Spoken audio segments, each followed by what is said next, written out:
buena visibilidad, te afecta las vías respiratorias, los ojos, entonces No, si es más todo lo complicado complica todavía. más. Michelle, este mapa lo vamos a seguir revisando, pero ahora nos vamos con Rodrigo Pérez, que último minuto, 8:29. Los tambores que se encuentran cerca de las carreteras, ¿tenían combustible? Nacho, Cuéntanos detalles de eso. exactamente. Mira, es que tú me comentaste sobre eso y lo que tenemos a esta hora... A ver, ¿qué hora es? Perdóname, pero yo... Son ya las perdí 8:29, Rodrigo. Aquí la batería, 8:30 será ya, ¿no? 8:30. Ya, 8:29 de la mañana. A ver, lo que tenemos hasta ahora, el jefe de zona de Carabineros, escúchame bien, el jefe de zona de Carabineros ha confirmado que se ha encontrado entre matorrales en distintas rutas, Cabrero, Concepción y la ruta del Itata, contenedores con recipientes con combustible en esas rutas. A ver, esto es bastante grave, justamente lo que confirma el jefe de zona de Carabineros respecto de la intencionalidad. Evidentemente, la Fiscalía va a tener que tomar estos antecedentes, estas denuncias, respecto a contenedores que habrían sido encontrados justamente en las rutas más conflictivas. A ver, estamos hablando de Cabrero, Concepción y la ruta del Itata. Ambas rutas estuvieron cortadas con el tránsito suspendido. Nosotros, de hecho, recorrimos esas zonas por rutas alternativas. Y la verdad es que la devastación en el lugar es increíble. Hay postes de luz en el suelo, no hay ninguna forma de poder comunicarse. Hay árboles tendidos además en caminos de muy difícil acceso. Y entre medio de matorrales habrían sido encontrados contenedores con combustible en el interior. Te escucho. Y eso es lo que te quiero preguntar yo, porque una cosa que si fueran cerca de las carreteras, ahí hay cámaras también, o de esos carreteras que son concesionadas, podrían determinar quién los dejó ahí, pero fueron encontrados entre medio de los bosques con benzina. Mira, es que por eso te estoy comentando y que es justamente el jefe de zona de Carabineros. ¿Por qué? Porque nosotros necesitábamos justamente la confirmación. A ver, el jefe de zona de Carabineros, ¿no? Renzo Micono, es quien confirma esta información y te lo voy a leer textual. Efectivamente, estas son frases justamente del jefe de zona. Efectivamente, personal que trabaja en las autopistas encuentran entre matorrales... En la autopista. Entre matorrales... un bidón de combustible que tenía alrededor de un cuarto de combustible.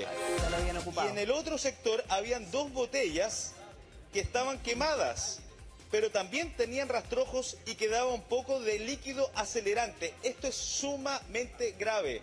Entre medio de matorrales, en 2 rutas importantísimas que concentraron el fuego en un momento, que fueron suspendidos en el tránsito y que en un momento de verdad, de hecho, quedaron personas atrapadas de varios kilómetros que no podían acceder justamente a Concepción, que se encontraron con estas llamas y finalmente entonces Carabineros logró mantenerlos a salvo. Y recorrer esas zonas es sumamente complejo.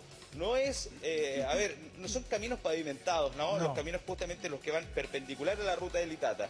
En esa geografía boscosa por lo demás, entre medio de matorrales, el jefe de zona confirma entonces lo que estábamos hablando anteriormente, Nacho. Ahora, que yo no había querido confirmar hasta que tuviéramos justamente alguna autoridad. Y es me el parece jefe de zona que lo responsable. confirma, te escucho. Es que esto confirma la necesidad de seguir vigilando las rutas. Eso por una parte. Y segundo, lo que uno puede deducir de ese parte policial es que es muy probable que ellos se hayan alertado de la presencia de estos bidones con combustible y las botellas quemadas, porque si las botellas estaban quemadas seguramente estaba saliendo algo de humo, porque si no es muy difícil ir recorriendo matorral por matorral en unas rutas que son muy largas. Nosotros estamos hablando de la ruta del Itata y además en este tramo que va de Cabrero a Concepción son muchos kilómetros. Entonces es muy probable que hayan intentado iniciar un incendio en ese punto con esas botellas de plástico. Y que seguramente no alcanzó a tomar, no alcanzó a tomar vuelo, o sea, de milagro, porque en muchas ocasiones sí les ha funcionado y sobre todo porque además lo que encuentran son bidones de combustible o con combustible y que ya habían sido ocupados porque al menos tenía un cuarto de combustible. ¿Eso fue lo que alcancé a entender? Exactamente, habla justamente de 2 botellas que estaban quemadas y había otro contenedor que tenía un cuarto de combustible. Esa es la información dura que justamente entrega en esta declaración Renzo Micono, que es justamente el jefe de zona, claro. Y son trabajadores los que se alertan, lo observan entre medio de los matorrales y llaman a Carabineros en estas 2 rutas, ¿no? Itata y Cabrero Concepción. Claro, Rodrigo, ayer hablamos con la fiscal regional de Ñuble, ¿alcanzan a ver, la tecnología, alcanzan a ver si a las personas, si es que alguien ingresa por esos bosques y deja algún tipo de rastro, alguna botella, Es lo muy que decíamos difícil. ahí, Mira, no? ya. Ya, a ver, es súper importante lo que tú me estás diciendo. La gente generalmente cree que en el bosque no hay cámaras, y no. En estas zonas forestales hay cámaras, no son de las las cámaras forestales, de acceso público. Hay cámaras que son de las empresas principalmente, claro. Y son estas cámaras las que ocupa justamente el personal de CONAF.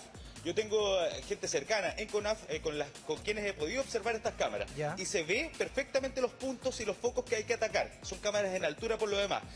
Probablemente no pueden observar a una persona, pero sí por los caminos alrededor. Al observar, Claro. por ejemplo, el hallazgo de, y aquí quiero ser súper responsable con lo que estamos hablando, porque es el jefe de zona quien está confirmando esta información. 2 botellas quemadas y una que tendría al menos un cuarto de combustible en zonas que ha concentrado el esfuerzo de bomberos, fueron encontradas entonces por trabajadores y denunciadas a Carabineros. Esto está muy cerca de autopistas, por lo tanto se puede observar con las cámaras si es que hay alguna camioneta, si es que hay alguien que haya transitado por las vías principales a pie y luego haya ingresado al bosque. A ver, y además la georreferenciación es importante, perdón, Nacho Cris, porque esa zona es justamente hacia el lado de, si tú te vas por el bosque, puedes llegar hacia Florida, por ejemplo. O puedes llegar hacia los puntos que han estado ardiendo últimamente. Por eso me parece que es importante georreferenciarlo. No es tan cerca, por lo demás, pero es hacia ese sector. Sí, ahora Rodrigo, cuando uno cruza desde las 8, antes de las 8 de la mañana estamos al aire contigo, está en vivo y también hay imágenes en vivo que nos llegan de la comuna de Florida, del sector de Florida. Pero cuando uno cruza Balacera, que están sacando a los bomberos, que se repliegue bomberos, que no entran a los lugares, tarros de benzina, aquí ya la cosa se está poniendo un poquito más cercana hacia lo que hablaba Cristian Salazar el otro día, que esto es intencional sí o sí, ¿o no? Bueno, la verdad es que es un poco aventurado decirlo hoy día, pero claro, es un poco lo que dice la gente, ¿no? La denuncia, el temor de la gente. A ver, ¿cuál es la intención de sujetos recibir con disparos a personal de bomberos que está ayudando para poder contener el fuego? Eso no tiene sentido. Aquí la gente ha perdido todo. Lo primero que hacen ellos cuando ven un foco de fuego es tomar una botella de agua. Yo he visto botellas de 1 litro con las que corren e intentan apagar el fuego. ¿Quién se le ocurriría recibir con disparos a bomberos? Eso mezclado con la denuncia que realizan trabajadores a Carabineros y que bomberos certifica, y Carabineros certifica, nos hace pensar, la verdad, en cualquier teoría, ¿no? No quiero ser muy aventurado e irresponsable todavía, porque la Fiscalía hasta ahora ha hablado de negligencia eléctrica.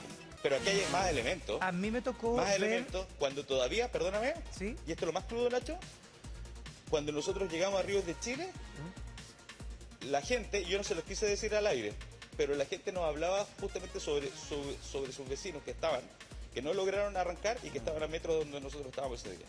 Por eso, ayer, la Policía de Investigaciones desalojó a todos, realizó peritajes y lamentablemente también el levantamiento de estos vecinos. Claro, si estamos a la espera del catastro nuevo. Ahora, yo cuando vi en Santa Olga el 2017, que también Rodrigo también estaba ahí, pero cuando uno vio que existieron balaceras, poniendo el contexto, las personas que disparaban al aire eran porque pensaban que habían personas quemando. Pero nadie de los que disparaba al aire vio algún carro de bomberos. En el caso de Florida ayer, los bomberos llegaron en sus carros. No es que alguien haya confundido de que había una persona, un pirómano dando vueltas. Aquí el contexto es completamente distinto. No, claro, exactamente. Mira, tú lo dices muy bien. De hecho, había una zona muy cercana a Santa Olga. No recuerdo muy bien cuál era esta zona. Empedrado, ladrillado, no recuerdo muy bien el nombre, perdónenme. Pero muy cercano. Y de hecho a mí me tocó empedrado. Y me tocó recorrer esas zonas durante la noche. Y los vecinos cortaban el camino y con escopetas estaban defendiendo justamente estos territorios. Porque ellos hablaban de personas que estaban tomando el bosque. En este caso... Exactamente, pero en este caso yo he recorrido esas zonas y no he visto nada de eso. Al contrario, tú ves la llegada de bomberos que llegan muy rápido.